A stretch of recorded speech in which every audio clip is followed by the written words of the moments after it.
एक पुराने और भयानक होटल के कमरे में छुपे डरावने रहस्यों की कहानी।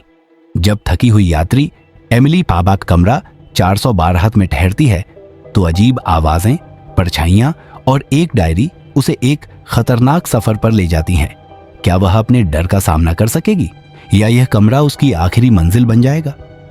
जानिए इस खौफनाक कहानी में। जब एमिली, एक थकी हुई और परेशान यात्री, एक पुराने और डरावने क्रेस्टवुड होटल में चेक इन करती है तो उसे कमरा 412 दिया जाता है। यह कमरा पहली ही नजर में खौफनाक और अजीब लगता है। छत से उखड़ा हुआ वॉलपेपर, कोनों में जमी धूल और झपकती हुई लाइट्स इसे और भी डरावना बना देती हैं।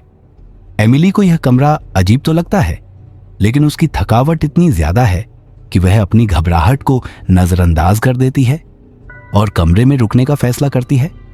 रात के समय कमरे का माहौल और भी डरावना हो जाता है।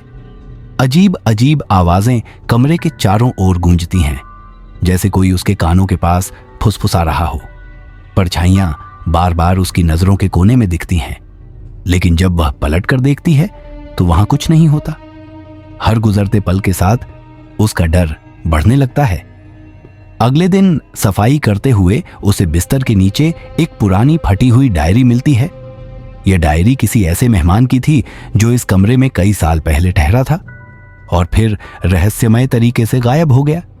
डायरी में दर्ज पन्नों को पढ़ते ही एमिली को सिहरन महसूस होती है। डायरी के पन्नों में कमरे में हुई खौफनाक घटनाओं का जिक्र था। आवाजें, फुसफुसाहटें, सपनों में आते डरावने दृश्य और एक अंधेरे कोने में खड़ी हुई छाया।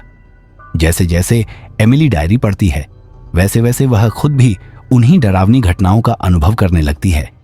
हर रात वह महसूस करती है कि कुछ अदृश्य शक्ति उसके आसपास है, उसे देख रही है, उसके डर को बढ़ा रही है। कमरे की दीवारों पर गहरे निशान दिखाई देने लगते हैं जो पहले नहीं थे। ऐसा लगता है जैसे यह कमरा धीरे धीरे उसकी आत्मा को निगल रहा हो। डर और भ्रम के इस माहौल से तंग आकर एमिली होटल के कर्मचारियों से मदद मांगती है, लेकिन जब वह कमरे और डायरी का जिक्र करती है तो हर कोई अजीब ढंग से व्यवहार करता है। कोई भी डायरी के लेखक को नहीं पहचानता और हर कोई यह दावा करता है कि कमरे 412 का कोई इतिहास नहीं है। एक कर्मचारी ने तो यह भी कहा कि यह कमरा महीनों से बंद पड़ा था। एमिली समझ जाती है कि वह अब अकेली है। कमरे में वापस लौटने पर वह महसूस करती है कि कोई अदृश्य शक्ति उसे और गहराई में खींच रही है। डायरी के आखिरी पन्नों में एक भयानक सच्चाई सामने आती है। यह कमरा एक जाल है। यह उन लोगों को फंसाने के लिए बनाया गया है जो अपने गहरे डर से कभी पूरी तरह उबर नहीं पाए। कमरे में रहने वाले लोग अपने सबसे काले रहस्यों और डर का सामना करते हैं, लेकिन उनसे बाहर निकलने का रास्ता कभी नहीं पाते। अब एमिली को एक आखिरी फैसला लेना है। या तो वह अपने सबसे गहरे डर का सामना करे और उस पर विजय पाए, या फिर वह भी उसी डायरी के पन्नों में दर्ज एक और गुमनाम कहानी बन जाए। जैसे जैसे रात बीतती है, कमरे की दीवारें सिकुड़ने लगती हैं, छाया और गहरी हो जाती है और फुसफुसाहटें उसकी आत्मा को झकझोरने लगती हैं। आखिरी दृश्य में एमिली अपने डर का सामना करने के लिए तैयार होती है, लेकिन क्या वह इस भूतिया कमरे की पकड़ से बच पाएगी या यह कमरा उसकी आत्मा को भी निगल जाएगा?